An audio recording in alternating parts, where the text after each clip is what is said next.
Dengue हा जो आजार आहे हा एक व्हायरल इन्फेक्शन आहे. ठीक आहे. आणि एक एडिस इजिप्टी नावाची एक मादा डास असते की जिच्या चावण्यामुळे याचा प्रादुर्भाव होतो. आता युजली हे जे दिवस आहेत की पाऊस पडून गेला तर त्याच्यानंतर सगळीकडे पाणी साचतं.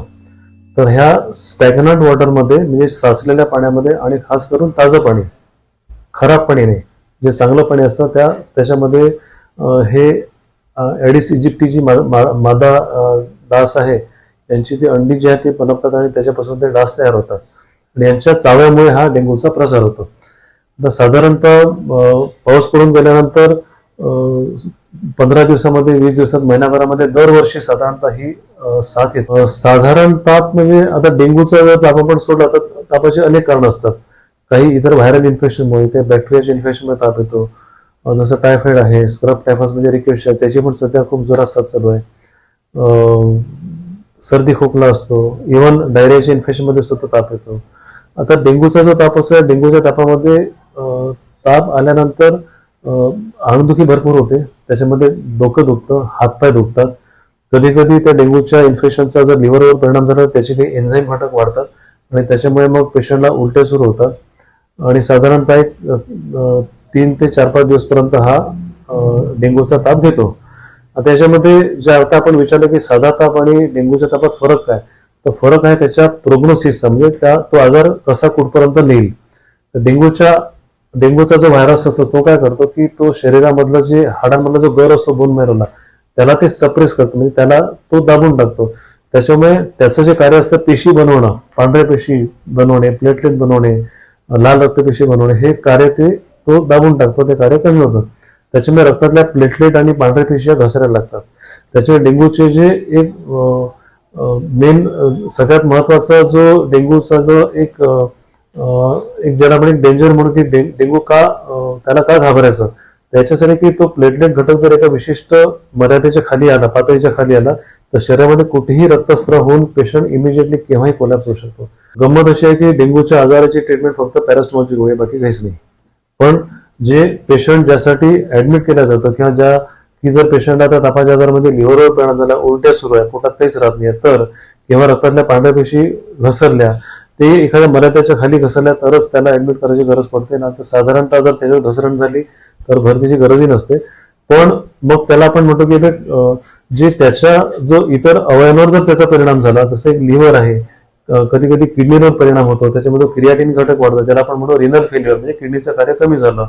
ज्यामुळे या आजारामध्ये जर एकापेक्षा अनेक अवयव जर इन्व्हॉल्व्ह झाले, की फुफ्फुस पण आहे, लिव्हर पण आहे, यकृत पण आहे, किडनीज पण इन्व्हॉल्व्ह झाले, याला आपण म्हणतो मल्टिपल ऑर्गन इन्व्हॉल्वमेंट. म्हणजे कुठल्या आजारामध्ये एकापेक्षा अधिक अवयवांचं इन्व्हॉल्वमेंट होणे किंवा ते अवयव सुद्धा बाधित होतात आणि त्याच्यामुळे डेंग्यूचा हा आजार आणखी बळावतो आणि त्याला आपण म्हणतो की बा त्याच्यामुळे त्याचं एक आपल्याला कॉग्निझन्स घ्यायला होतं की त्याला हा आजार आता आपल्याला पेशंट त्या रुग्णाला भरती करायची गरज आहे. आणि साधारणतः याचा जो आपण प्रतिबंध म्हणून की याला कसं काय टाळता येईल, तर सगळ्यात पहिले जेव्हा पाऊस पडून जातो तर त्यावेळेला आपल्याला ह्या पाऊस पडल्यानंतर कुठं पाणी साचू नाही द्यायचं आहे. त्याच्यामुळे रिकामा कोंड्या, कूलर्सच्या टाक्या असतात रिकाम्या, त्या आपण त्वरित त्यांना खाली करून त्यांना उघडं करून द्यायचं किंवा त्याच्यात पाणी नाही साचू द्यायचं. टायर्स असतात कुठल्याही व्हेकल्सचे, ते खूप लोकांच्या घरात पडलेले असतात, किंवा कुठली काही गड्डी असते की ज्याच्यात पाणी साठतं. तर असं कुठलीही अशी जागा, अशा वस्तू की ज्यांच्यामध्ये पावसाचं पाणी जर येऊन ते साचलं तर त्या फ्रेश वॉटरमध्ये, डेंग्यूला त्याला ते गढूळ पाणी नाही झालं तर फ्रेश वॉटर लागतं, स्वच्छ पाणी लागतं. त्याच्यामध्ये ही एडिस इजिप्टी मादा जी आहे ती आपली अंडी घालते आणि तिच्या चाव्यामधून हा डेंग्यूचा प्रसार होतो. साधारणतः आपण म्हणतो की एक मेडिकल सायन्समध्ये एक वाक्य असतं की prevention is better than cure, म्हणजे कुठल्याही उपचारापेक्षा तो आजार न होऊ देणं, त्याला प्रिव्हेंट करणं, त्याचा प्रतिबंध करणं ही प्राथमिकता असायला हवी. तर त्याचप्रमाणे डेंग्यूचा आजार होऊ नये याच्याकरता ज्या गोष्टी केल्या जाऊ शकतात किंवा करायला पाहिजे त्या ह्याचा की आपण पाणी कुठं पाऊस झाल्यानंतर पाणी साठवूनही द्यायला पाहिजे. आणि शक्यतो ज्या ठिकाणी हा प्रादुर्भाव असतो की ज्या ठिकाणी मलेरियाची किंवा डेंग्यूची साथ येते त्या ठिकाणी लोकांनी शक्यतो फुल स्लीव्ह म्हणजे संपूर्ण बाह्यांचे कपडे हे घालायला हवे. डास निर्मूलन फवारणी किंवा त्यांचे जी काही उपाययोजना असतात त्या केल्या गेल्या पाहिजे.